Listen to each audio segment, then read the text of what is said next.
columnist from the Denver Post. Since 1981, he joined the Denver Post. Woody Paige joining me here. How are you, Woody? Old, barely. Well, thanks for calling in. I appreciate it. There's been so much. I can't wait to hear that guest list once you get the people like me out of the way. No, come on now. Look, it does seem to be a very Carolina-centric week leading up to the week of the Super Bowl.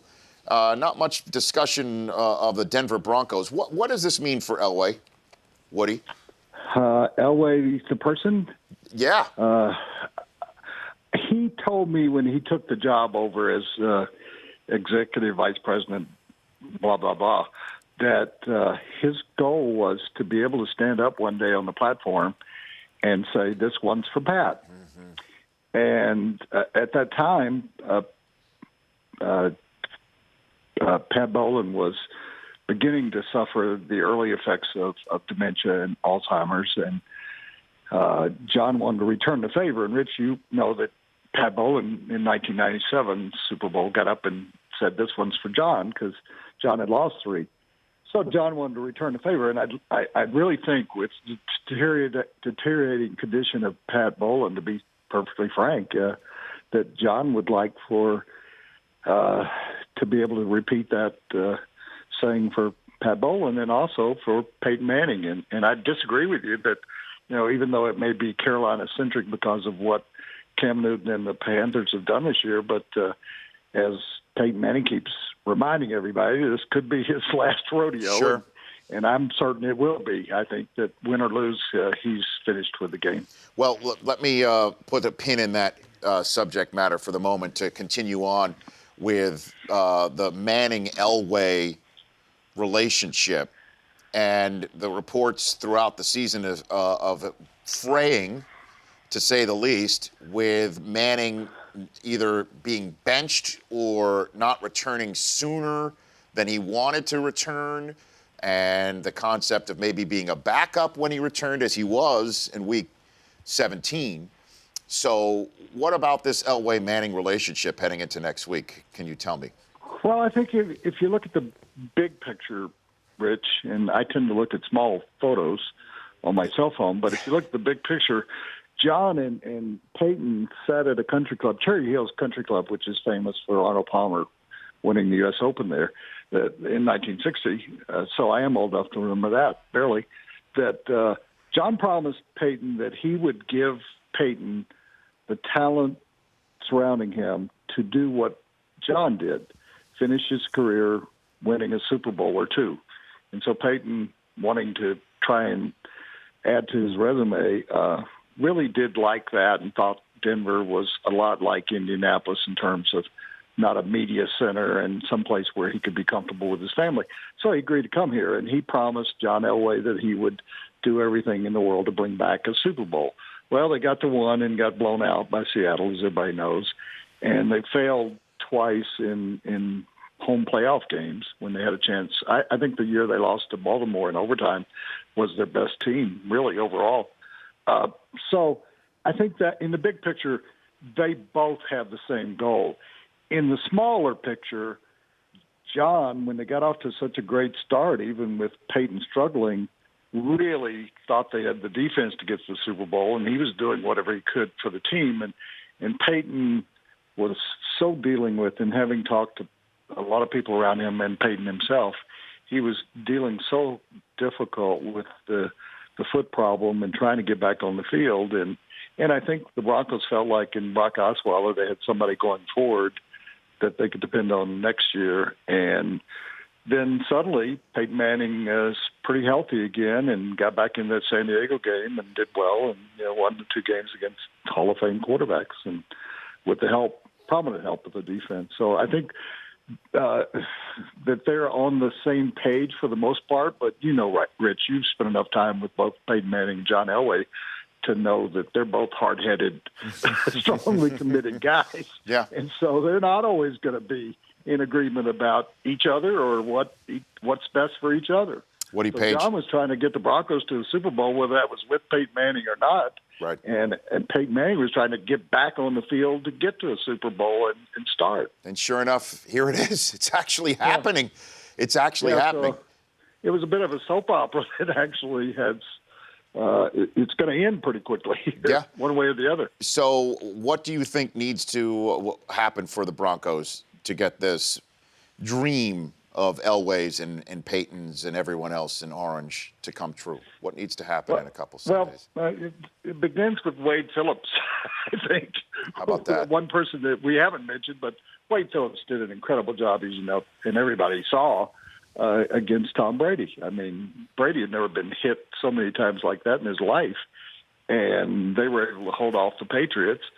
And so, first of all, they got to get an incredible effort again out of Wade Phillips' game plan and the players executing it on defense. And this is, without people say arguably, no, this is the best defense in the league, and the number 2 defense is on the other side. So I think whatever might happen, it's going to be a very low-scoring game, and that may not be what people want to see, but I can see both teams scoring under 20 points. And so if the Broncos don't make mistakes, and Manning doesn't throw interceptions like he did early in the season, but he hasn't thrown one since he's come back. So Peyton kind of realizes that if I don't, I'm paraphrasing, if I don't make a mistake and I don't screw it up for the defense, right, we can be in the game. And so I don't think it's going to be anything like the Cardinals, where they have 6 or 7 turnovers, because Peyton's just not going to do that, and they're going to try and run the football. And I think the Panthers are going to try and bring pressure up the middle and get Peyton off his spot, because he can't move around very well, even though he ran for the first down last week. How about that? I think that was unbelievable. When was the last time he did that? When he's a rookie or something? I think I mean that really was remarkable. But it is that's the one thing that you mentioned right there, getting him off the spot. That's always been the way to try and battle Peyton Manning. And in the years when he was in his heyday, it was keeping him off the field with your running game as best you can.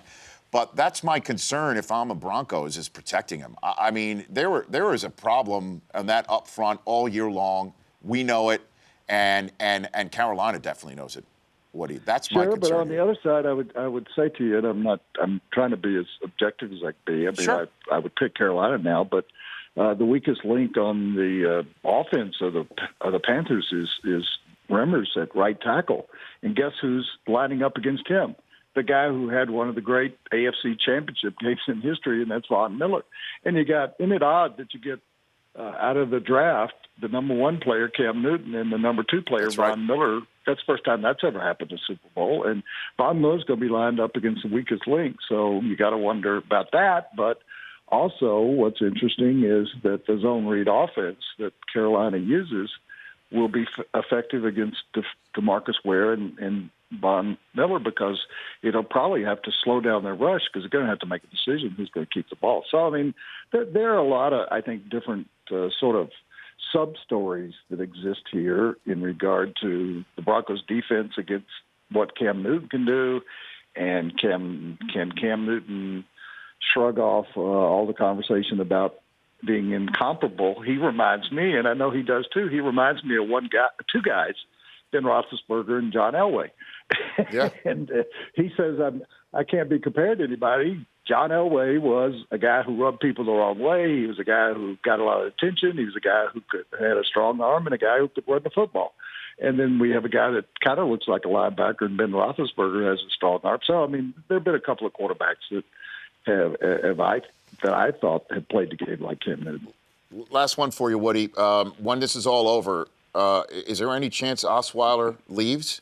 That the way this all played out on his part in the last few weeks has rubbed him the wrong way? Or is he just going to, he realizes this is his team moving forward, and he's just going to stay put, and they're going to figure out a way? I know him pretty well, and I think there are 2 things that happen here that's an automatic response, and he's a free agent, and if somebody comes along and offers him one of those $100 million contracts, I don't blame him if he goes somewhere. I don't think anybody would do that. Probably more in the range of 40 to 50 million for 5 years. The Broncos would match that. So in terms of being rubbed the wrong way, I saw Peyton Manning and Brock Osweiler really become great friends.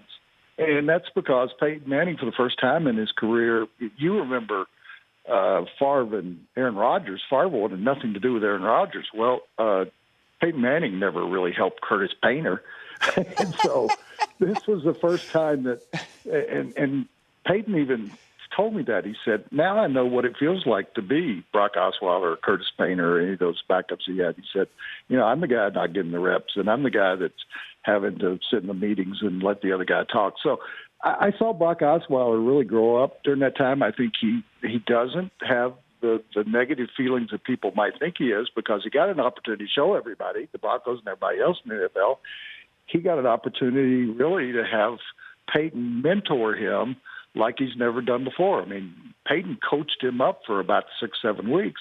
Their relationship is really good. I've watched them at the lockers joking and talking to each other. I mean, it's a genuine relationship that didn't exist before. And I think Brock wants to come back with this defense, wouldn't you? Yeah. And the same defense, come back next year and be the man. He's already shown people he can win games against Cincinnati and New England. So I think if it's something that is just not, if a Houston Texans come along and say, we can give you a Tannehill contract, maybe he'd go, and the Broncos say, hey, we'll go somewhere else. But if it's in the reasonable range, sure, he'll come back. So I lied. One last question here, since you know Manning as well as you do. What does he do next when this is his last rodeo, as you believe it to be? What does he do? We both went to Tennessee, and so I've known him since he was a little kid. I covered Archie. We go back to me being old. I covered Archie his first year in the league because he was such an idolized in the South, and that's where I was a columnist at the Memphis Commercial Appeal.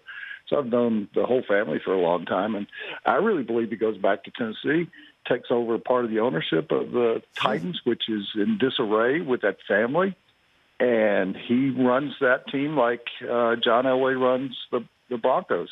And he would have a good young nucleus in that, starting with that quarterback. So I think Peyton, that's a role he'd be comfortable with, and a stepping stone to being the governor of Tennessee and being, Davy Crockett and Estes Kefauver and Elvis all come together. Woody, thanks for taking the time.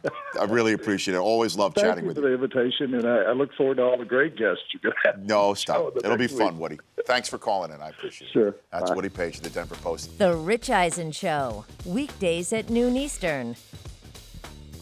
On Audience.